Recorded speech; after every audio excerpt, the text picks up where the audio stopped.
A homeless 5-year-old girl with tears streaming down her face grabs the billionaire's coat in the driveway. Don't go inside. She put poison in your drink. Please. By midnight, police cars surrounded his mansion with lights blazing. The late afternoon sun cast long shadows across the wooded area behind Jonathan Mercer's sprawling estate when Emma, a 5-year-old girl with tangled blonde hair, peered through the branches toward the massive mansion she'd come to call the castle.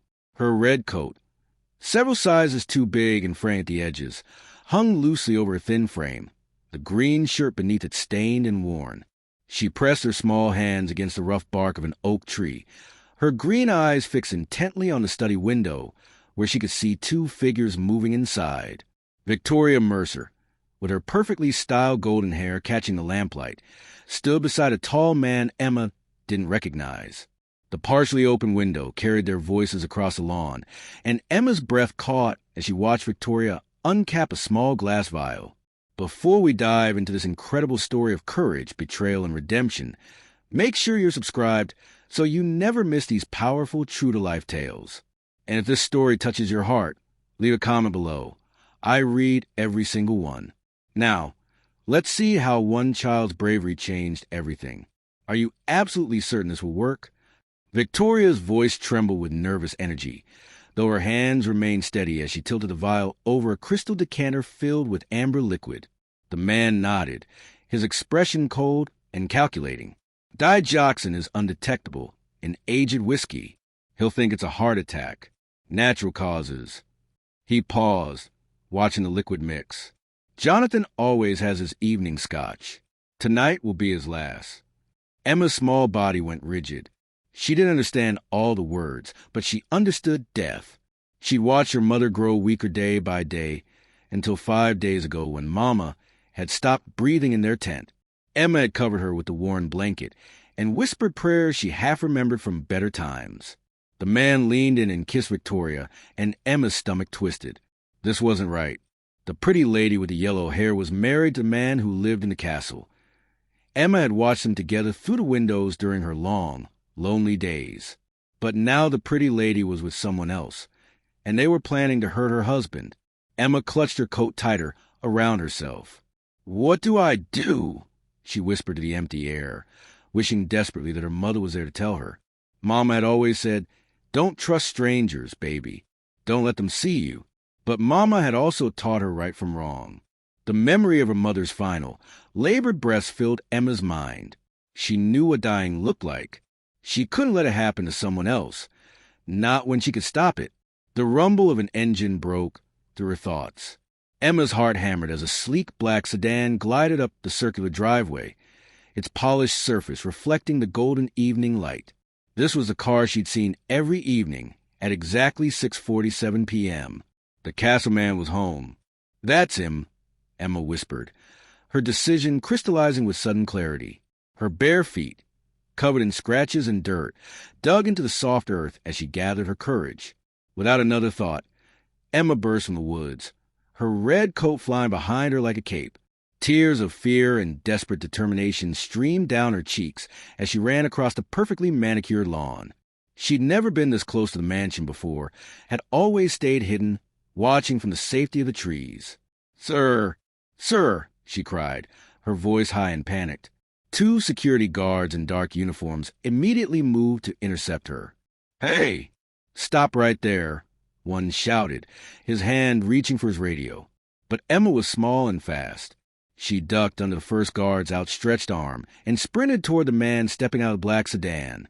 Jonathan Mercer, impeccable in his tailored dark suit, turned at the commotion, surprise flashing across his handsome face.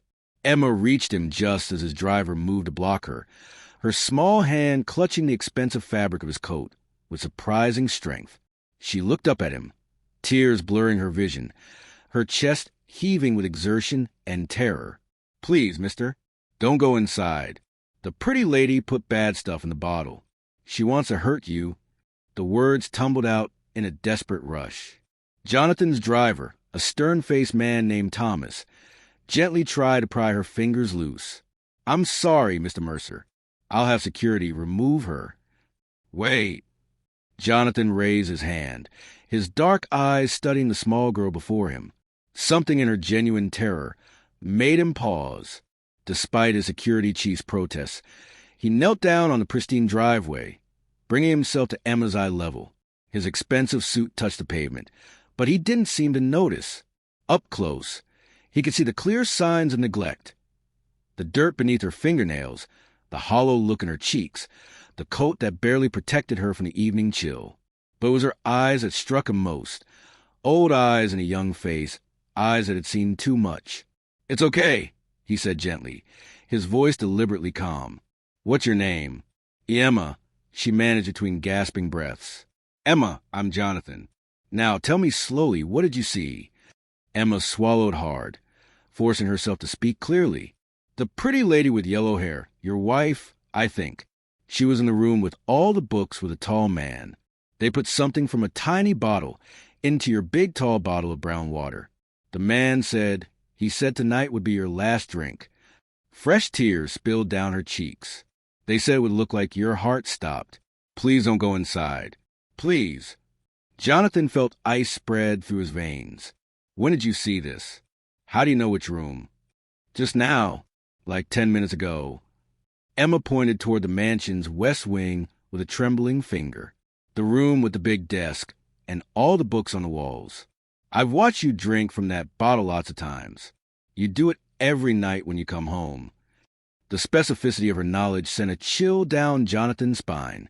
How would a homeless child know his evening routine unless she'd been watching for a while?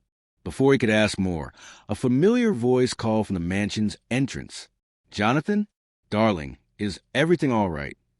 Victoria appeared in the doorway, elegant in a cream-colored dress, her expression shifting from concerned confusion as she took in the scene. Her husband kneeling on the driveway beside a bedraggled child. Emma's reaction was immediate and visceral. She shrank back, pressing against Jonathan's side, her voice dropping to a terrified whisper. "That's her. That's the pretty lady who put the bad stuff in the bottle." Victoria's perfectly composed face showed a flicker of something: surprise, annoyance, before settling back into concerned confusion. "Jonathan, what's going on? Who is this child? Why is she so upset?" Jonathan stood slowly, one hand instinctively moving to keep Emma behind him, though he wasn't entirely sure why. His security chief, David Wright, stepped forward. "Sir, shall I escort the young lady off the property? We can call social services." "No." Jonathan's voice was firm. He looked down at Emma's terrified face, then back at his wife, standing in the doorway of their home. Everything looked normal, Victoria concerned. His security doing their job, just another evening. Except a desperate child had just warned him about poison in his study. His mind raced through possibilities. It was absurd. Victoria, his wife of 3 years, would never, but the child's specific details. The genuine terror in her eyes. And something else, a nagging instinct he couldn't quite name. Jonathan pulled out his phone, his thumb hovering over the numbers. Emma grabbed his hand, her voice urgent. "Please don't go in yet. Please call someone to check first." He met her pleading gaze and made a decision that would change everything. "David," Jonathan said quietly, "I need you to keep Emma safe and comfortable here. Don't let her leave." He turned to his driver. "Thomas, call 911. Tell them I'm requesting police presence for a potential home security issue." David's eyebrows shot up. "Sir? Are you serious?" "Very." Jonathan kept his voice steady, though his heart pounded. "And until they arrive, I'm not entering that house." Victoria called from the doorway, her voice carrying a note of irritation beneath the concern. "Jonathan, this is ridiculous. You're going to call the police because of what some vagrant child is babbling about? Come inside. Dinner is getting cold." But Jonathan stayed where he was, watching his wife carefully. Was that anxiety in her eyes? Or was he imagining it, seeing threats where none existed? Emma tugged on his coat, her small voice barely audible. "Thank you for believing me, mister. Mama always said tell the truth, even when it's scary." "Where is your mother, Emma?" Jonathan asked gently. Emma's face crumpled, but before she could answer, sirens wailed in the distance, growing rapidly louder. The sirens grew louder, and Emma's question hung in the air between them, unanswered. Red and blue lights began to flicker through the trees, lining the estate's long driveway. Victoria remained in the doorway, her posture stiffening as the first patrol car came into view. "Jonathan, what have you done?" Her voice carried an edge that made Emma press closer to his leg. 2 police cruisers pulled up, their lights painting the pristine white mansion in alternating crimson and sapphire. A female officer emerged from the lead car, her dark hair pulled back in a neat bun, her expression professional and alert. "I'm Detective Sarah Chun," she said, approaching Jonathan with measured steps. Her sharp eyes took in the scene. The billionaire, the frightened child, the elegant wife watching from the mansion entrance, the nervous security personnel. "We received a call about a potential threat to the home. Can you explain the situation, Mr. Mercer?" Jonathan stood, keeping one hand on Emma's shoulder. "I know this will sound unusual, Detective, but this child witnessed someone tampering with items in my study, specifically my whiskey decanter. She claims it's been poisoned." Chen's expression didn't change, but Jonathan noticed her hand move subtly to her radio. "And when did this alleged tampering occur?" "Maybe 20 minutes ago," Emma offered, her voice small but steady. "The pretty lady and a tall man. They put drops from a little bottle into the big crystal bottle on the desk." "The child has very specific knowledge of my home and my habits," Jonathan added. Details she couldn't know unless she'd been observing for some time. Detective Chun crouched down at Emma's level, her voice gentle. "Sweetheart, can you tell me exactly what the man and woman said?" Emma nodded, her words coming faster now. "The man said digoxin is undetectable in aged whiskey, and the lady asked if he was sure it would work. He said Mr. Mercer would think it was a heart attack, that tonight would be his last drink." A heavy silence fell over the driveway. Chen's eyes widened fractionally, the only sign of her surprise. She stood and spoke quietly into her radio. "Dispatch, I need forensics and backup at this location. Possible poisoning attempt. Treat as active threat." Victoria's face drained of color. "This is insane. Jonathan, you're going to let our home be invaded by police because of some street urchin's fantasy?" "Mrs. Mercer," Chen's voice cut through the evening air of authority, "I need you to remain exactly where you are. Officer Rodriguez, please escort Mrs. Mercer to the living room and stay with her." As a young officer moved toward Victoria, Jonathan felt Emma trembling beneath his hand. He removed his suit jacket and wrapped it around her small shoulders, the expensive fabric engulfing her tiny frame. "You're very brave, Emma," he said softly. More vehicles arrived. Forensics vans, additional patrol cars. The peaceful estate had transformed into a crime scene, and as Detective Chin organized her team, Jonathan realized there was no going back. Whatever Emma had witnessed, whatever truth lay waiting inside that study, his life would never be the same. The forensics team moved through Jonathan's home with clinical efficiency, their white suits and equipment cases a stark contrast to the mansion's warm elegance. Detective Chin stood in the foyer, her notepad open, as Jonathan recounted Emma's warning for the 3rd time. "So a homeless 5-year-old you'd never met ran out of the woods to warn you about poison," Chin summarized, her tone carefully neutral. Jonathan heard how absurd it sounded spoken aloud. "Detective, I understand how this looks. There, that room with all the books." Emma's sudden shout cut through the tension. She pointed to the tall windows toward the study, her small finger trembling. "That's where they put the bad stuff." 2 forensics technicians entered the study with testing equipment. Through the windows, Jonathan watched them photograph the crystal decanter, carefully extracting samples with precise instruments. Victoria stood beside him, her performance flawless, concern etched across her beautiful features, one hand pressed to her chest. "Jonathan, really, what is this about? You're scaring me." But Jonathan noticed her hands trembling, her eyes darting repeatedly to Emma's small figure wrapped in his jacket. The wait felt eternal. Minutes stretched like hours in the marble foyer. Emma sat on the bottom stair, exhausted but alert. Victoria attempted conversation, her voice too bright, too casual. Jonathan couldn't focus on her words. only on the technicians moving methodically through his study. Detective Chen's radio crackled. She stepped away, listened intently, and her expression transformed from professional detachment to grim certainty. "Mr. Mercer, we need to speak privately." Chen's voice carried weight now. Authority mixed with something else. Concern. "Mrs. Mercer, please remain here with Officer Rodriguez." Victoria's mask slipped for just a moment, a flash of panic before she recovered. "Jonathan?"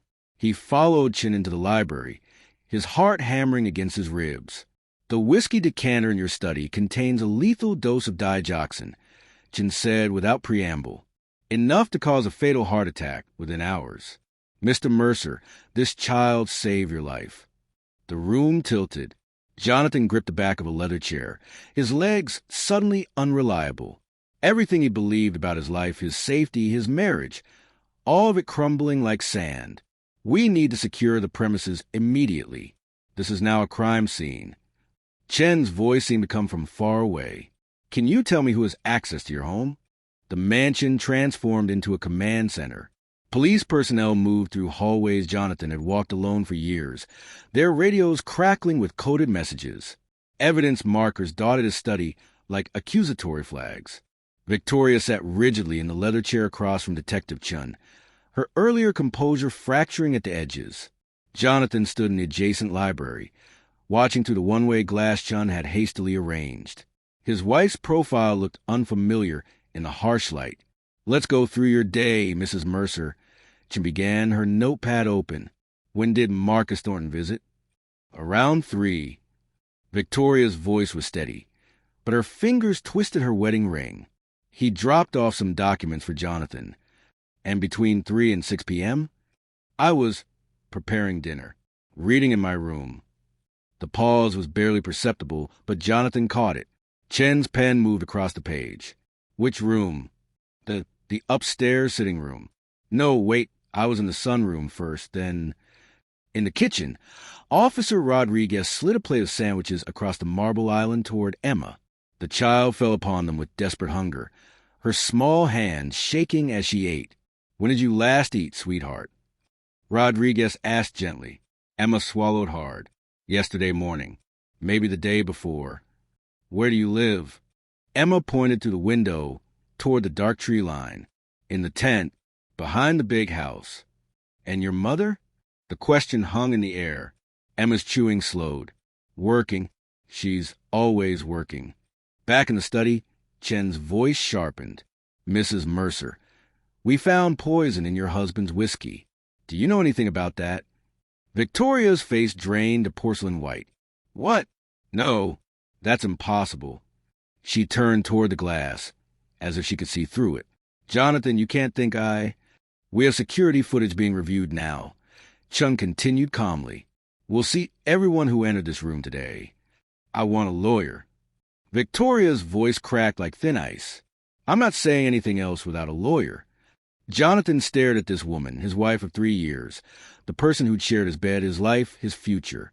She was a stranger now. Every familiar gesture suddenly suspect.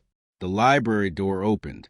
David Wright, his security chief, entered with the posture of a man approaching execution. "Sir, I need to tell you something." David's voice trembled. "Marcus Thornton asked me to disable certain security cameras today. He said it was for a surprise for you." Jonathan's blood turned to ice. Detective Chen's laptop cast a pale glow across the study desk as Jonathan leaned forward, watching timestamp after timestamp reveal his life's betrayal. "Exterior cameras show Marcus Thornton arriving at 2:47 p.m., Chen narrated, her finger tracing the screen. "He doesn't leave until 4:23 p.m. That's 96 minutes, Mr. Mercer. Your wife said he stopped by briefly."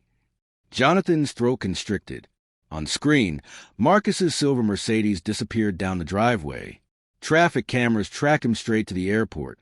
Chin continued. "He booked a flight to the Cayman Islands, departing tomorrow morning at 6 a.m. Running." Jonathan whispered, "Mr. Mercer, how long have Marcus Thornton and Victoria known each other?" "They met at our wedding. At least, I thought." The memory shifted, refocused. Victoria laughing at Marcus's joke, before Jonathan had introduced them. Marcus knowing Victoria's coffee order at their first business dinner. Small moments he dismissed as coincidence now burned with significance. Chin slid a document across the desk. Life insurance policy. $50 million. Signed 3 weeks ago.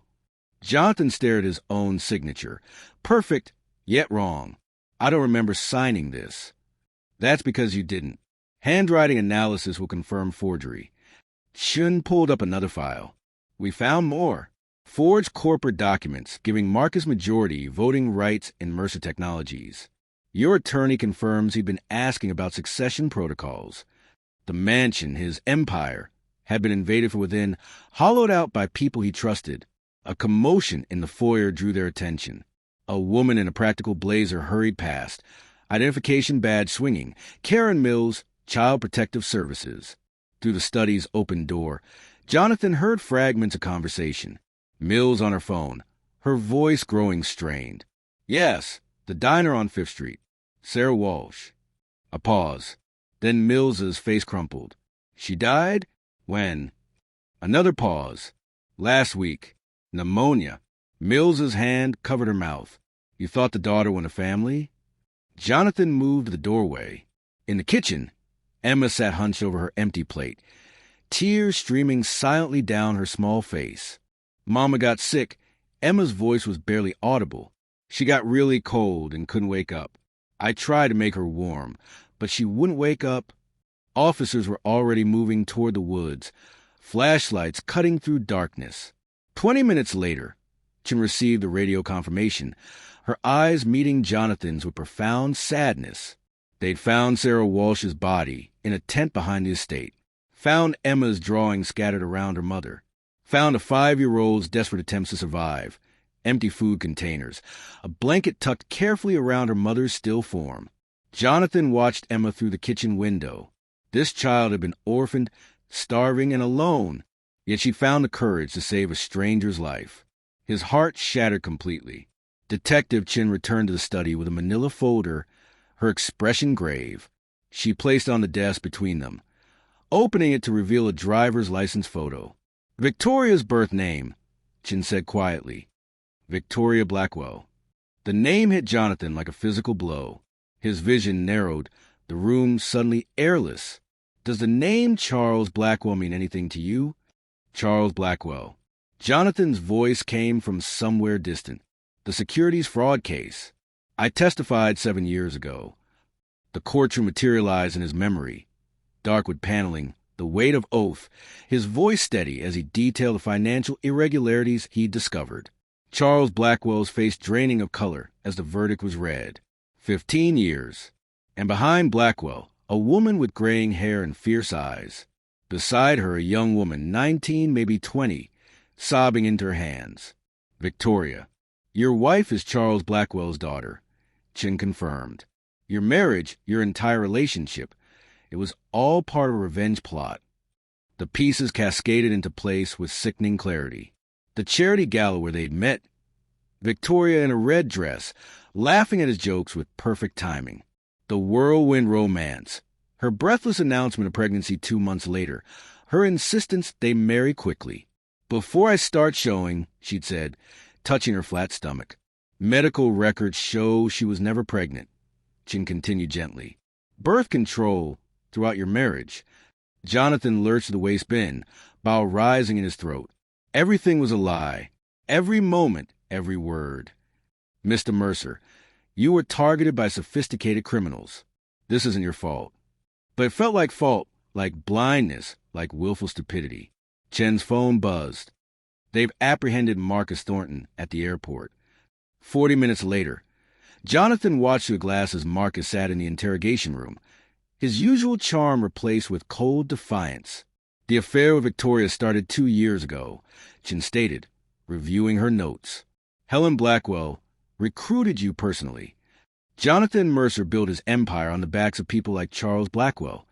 Marcus said flatly, he deserves this. We found evidence of an earlier attempt, Chin pressed. Brake tampering 3 weeks ago. Marcus smiled, a thin, cruel expression. Should have worked. In another room, Emma sat with a child psychologist, Detective Chin observing. The psychologist showed Emma a calendar. Can you remember when you first saw the man and woman together? Emma's finger moved with startling precision. March 15th. They met behind the garden shed at 2:17 p.m. The psychologist's eyebrows rose. Emma recounted conversations verbatim, described clothing details, recalled license plate numbers. They were mad the car thing didn't work, Emma said softly. The man said they needed a better plan. Chen's expression shifted. This child was their key witness. Later, Jonathan approached Chen. I need to speak with Emma. 2 days of evidence compilation had transformed Jonathan's living room into a stage for revelation. Plainclothes officers positioned themselves behind curtains and doorways. Recording equipment hummed quietly beneath decorative pillows. Victoria entered escorted by Detective Chun, her designer clothes replaced with simple gray sweats. Her eyes found Jonathan's across the Persian rug that had once defined their shared space. Jonathan, please, you have to believe me. This is all a misunderstanding.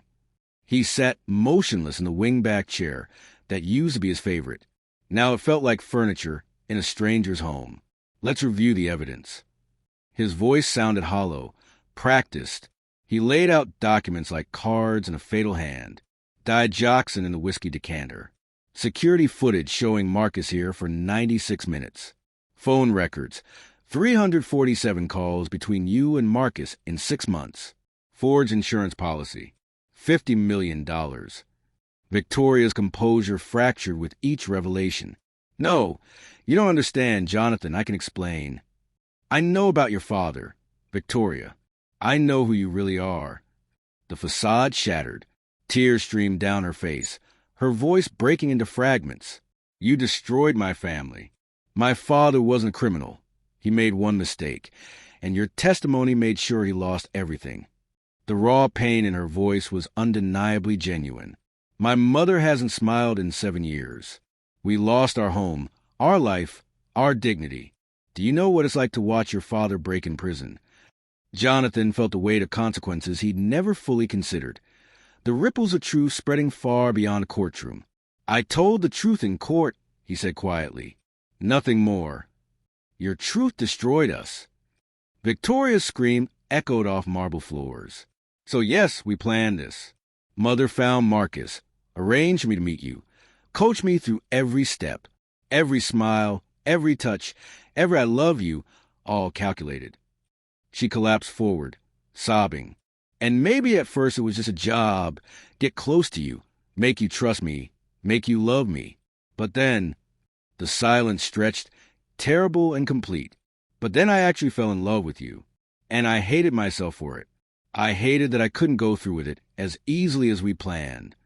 Jonathan felt tears on his own cheeks. Then why? Why go through with it? Because my mother, because I owed them. Victoria's voice dissolved into anguish. I don't know anymore.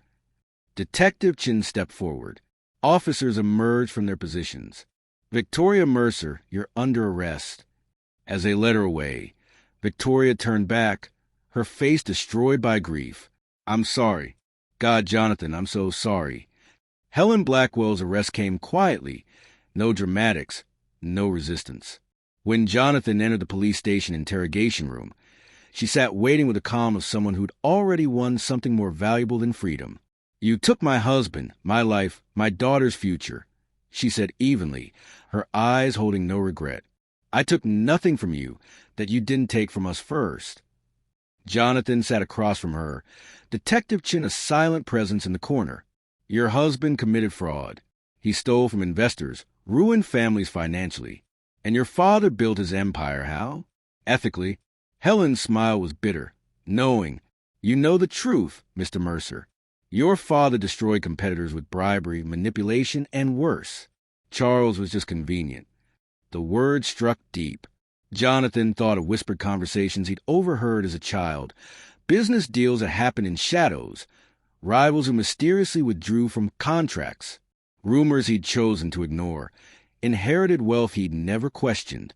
The difference is your father never got caught, Helen continued.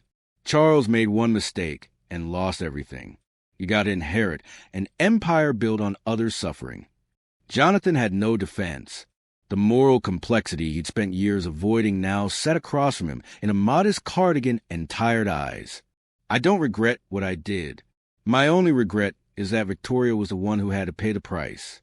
She was supposed to be free after this, set for life. Instead, she'll be in prison. A mother's grief twisted into revenge. Jonathan saw how cycles of pain perpetuated generation after generation, until someone chose to break them. The prison visiting room smelled of disinfectant and despair.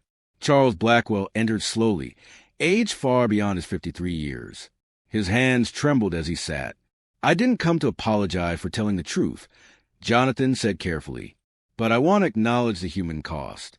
I can't undo what happened to you or your family, but I want to help your son, ensure he doesn't suffer for decisions that weren't his." Charles stared, then began to cry, silent tears tracking down weathered cheeks. The preliminary hearing brought Emma to the witness stand. In her small voice, she recounted dates, conversations, her mother's death, 5 days alone trying to survive. The courtroom sat in stunned silence. Jonathan watched from the gallery, his decision crystallizing with each word she spoke. Afterward, he approached her in the hallway, kneeling to her level as he had that first evening in his driveway. "Emma, would you like to come home with me?" Emma's eyes filled with tears. She nodded, and Jonathan embraced her, feeling something broken inside and begin to heal. 6 months transformed everything. Victoria, Marcus, and Helen received their sentences. Attempted murder, conspiracy, fraud. Jonathan sat to the verdicts feeling not satisfaction, only profound sadness for lives consumed by revenge. The divorce papers were signed without contest. No hatred remained, just a hollow ache of wasted possibility. But the mansion had come alive. Emma's drawings covered refrigerator doors and hallway walls. Toys scattered across marble floors that once gleamed in sterile perfection. Laughter, genuine, childish, healing, echoed through rooms that had known only silence. Emma's bedroom overlooked the woods where she'd once survived in a tent. Her choice, wanting to remember. "It reminds me that brave things are possible," she'd said, refusing to part with her new red coat, identical to the tattered one she'd worn that first evening. The Mercer Technologies boardroom fell silent as Jonathan stood, Emma beside him in a navy dress, healthy and thriving. "I'm announcing the establishment of the Emma Walsh Foundation for Homeless Children," Jonathan said, his voice steady, "funded with $200 million. Because the smallest voice carried the most important truth." Emma squeezed his hand. "The foundation will provide housing, education, and comprehensive support for homeless children and their families." He paused, meeting the eyes of each board member. "Additionally, I'm establishing a victims fund for families affected by Charles Blackwell's crimes and for Blackwell family themselves." Murmurs rippled through the room. "I've also created a scholarship for Charles Blackwell's son. The next generation won't be punished for their parents' mistakes." Jonathan's voice carried conviction born from pain. "And I've begun investigating my father's business practices, committed to making amends where possible." Evening found them at home, Jonathan, Emma, and 2 other foster children he'd begun helping. Dinner was simple: pasta, salad, genuine warmth. "Will you read me a story tonight?" Emma asked, tomato sauce on her chin. "Always," Jonathan promised. Later, he stood in Emma's doorway watching her sleep. Her red coat hung in the closet, a symbol of courage. The window was open, fresh air replacing old ghosts. This child had saved his life, not just from poison, but from existence measured only in profit margins and quarterly reports. She'd taught him that salvation comes from unexpected places. That moral awareness demands more than success. It requires acknowledging its cost. His father's empire, his billions, his former life, none of it mattered compared to this moment. Watching a brave little girl sleep safely, knowing tomorrow would bring more laughter, more healing, more purpose. If this story moved you, please hit that like button and share it with someone who needs to hear that redemption is always possible. And in the comments, tell me, have you ever witnessed an unexpected act of bravery that changed everything? I'd love to hear your stories. Subscribe and turn on notifications because next week We have another incredible story about a janitor who discovered a secret that brought down an entire corporation. You won't want to miss it. Remember, the smallest voice can carry the most important truth. Until next time, stay inspired.